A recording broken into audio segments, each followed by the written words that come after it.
नमस्कार दोस्तों, मैं रीना आपके अपने channel Reena kitchen recipe and blogs में स्वागत करती हूँ। तो कार्तिक माह है, सबसे पवित्र महीना अगर हम 12 महीनों में से मानते हैं तो कार्तिक का महीना पहला ऐसा शुभ दिन है जो कि पूरे महीने भर इसमें काफ़ी महत्व रखते हैं। इसमें हर देवी देवताओं की पूजा की जाती है, भगवान विष्णु से लेकर शिव जी से लेकर लक्ष्मी मैया से लेकर सब तक। तो आज हम जानेंगे सोमवार की व्रत कथा कार्तिक मास की। तो एक नगर में बहुत ही धनवान साहूकार रहता था। उसके घर में धन की कमी नहीं थी, परंतु वह बहुत दुखी था क्योंकि उसके कोई पुत्र नहीं था। वह इसी चिंता में दिन रात दुखी रहता था। पुत्र की कामना के लिए वह प्रत्येक सोमवार शिव जी का व्रत और पूजन किया करता था तथा सायंकाल मंदिर जाकर शिव जी के सामने दीपक जलाया करता था।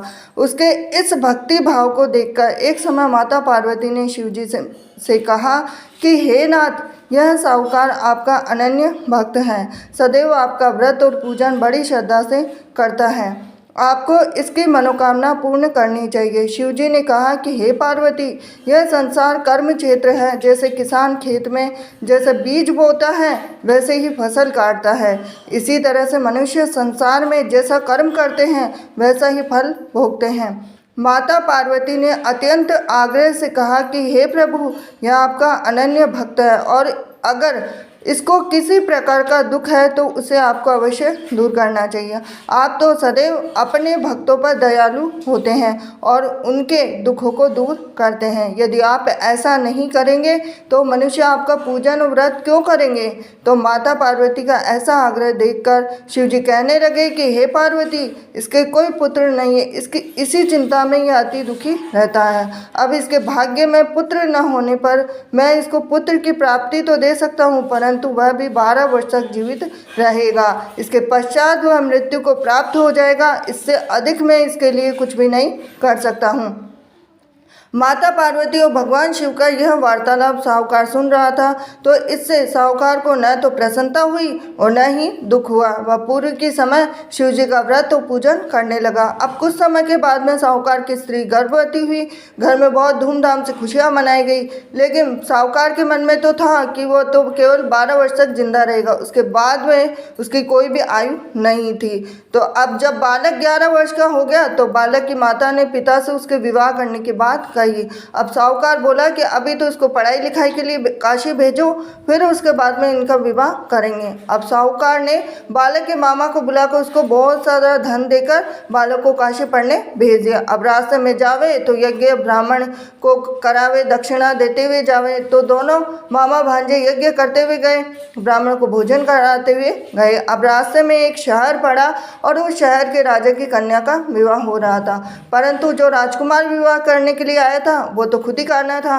अब राजकुमार को देख राजकुमारी और उसके माता पिता विवाह में किसी भी प्रकार के अड़चन पैदा ना कर दे, इस वजह से उन्होंने उस सुंदर मनभावन लड़के को देखा तो उनके मन में विचार आया कि क्यों ना इस लड़के को वर के रूप में ढूंढ लिया जाए। तो ऐसे मन में विचार करके राजकुमार के पिता ने उस लड़के और उसके मामा से बात कर ली। अब दोनों राजी हो गए।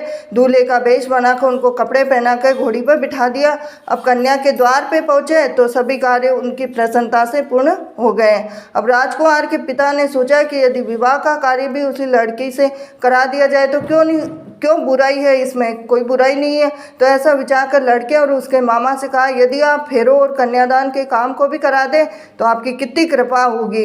अब सेठ का पुत्र जिस समय जाने लगा तो उसके राजकुमार की चुनरी के पल्ले पर लिख दिया कि तेरा विवाह मेरे साथ हुआ है, परंतु जिस राजकुमार के साथ तुझे भेजेंगे वो तो खुद ही करना है। अब मैं काशी जी पढ़ने जा रहा हूँ। अब सेठ के लड़के के जाने के पश्चात राजकुमारी ने जब अपनी चुनरी पर ऐसा लिखा हुआ पाया तो अंधे राजकुमार के साथ जाने से मना कर दिया। अब उसने अपने माता पिता को सारी बात बता दी और कहा कि यह मेरा पति नहीं है, मेरा विवाह इसके साथ नहीं हुआ, मेरा विवाह तो जिसके साथ हुआ जो काशी जी पढ़ने गया है। अब राजकुमारी के माता पिता ने अपनी कन्या को विदा नहीं किया और बारात वापस चली गई। अब उधर सेठ का लड़का मामा काशी पहुँचे। अब वहाँ जाकर उन्होंने यज्ञ कराया, लड़के ने पढ़ना शुरू किया। अब जैसे ही उसकी उम्र 12 वर्ष थी तो लड़के की अचानक तबीयत खराब हो गई। अब उसने अपनी मामा को बोला कि मेरी तबीयत बिल्कुल भी ठीक नहीं है। तो मामा ने कहा कि अंदर जाकर सो जा। थोड़ी देर में ही उनके प्राण निकल गए। जब उसके मामा ने कहा कि उसका भांजा मृत पड़ा तो रोना पीटना मचा दूंगा, तो यज्ञ का काम अधूरा रह जाएगा।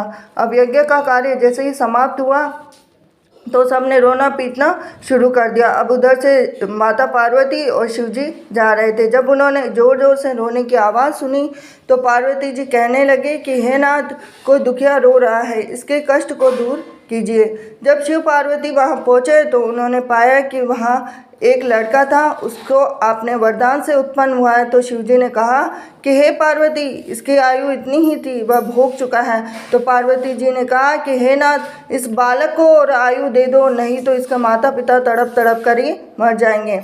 माता पार्वती के बार बार आग्रह करने पर शिव जी ने उसको जीवन का वरदान दिया। शिव जी की कृपा से उसका लड़का जीवित हो गया। अब इसके बाद में माता पार्वती कैलाश पर्वत चले गए। शिक्षा पूर्ण होने पर जब लड़का और उसके मामा यज्ञ करते हुए ब्राह्मणों को भोजन कराते हुए दक्षिणा देते हुए घर की ओर चले तो रास्ते में उसी शहर में आए और जहाँ उस लड़के का वहाँ की राजकुमारी से विवाह हो रहा था, वहाँ जाकर उन्होंने यज्ञ प्रारंभ किया। लड़के के ससुर जी आए, राजा ने उनको पहचान लिया, महल में ले जाकर उनकी आव भगत की, जैसे दास दासियाँ सहित आदर पूर्वक अपनी राजकुमारी और जवाई को विदा दिया। वहां से विदा होकर सेठ का लड़का अपने मामा और पत्नी सहित उसी तरह यज्ञ कराते हुए ब्राह्मणों को भोज कराते हुए दक्षिणा देते हुए अपने घर के लिए चले गए। घर जाकर लड़की ने अपने माता पिता को सारी बात बताई। इससे वे बहुत ही प्रसन्न हुए। शिव पार्वती, जैसे आपने सेठ और उसके परिवार को दिया वैसे सभी को देना। सोमवार व्रत कथा कहने सुनने हुकारा देने वालों को सबको देना। ये थी आज की सोमवार की व्रत कथा।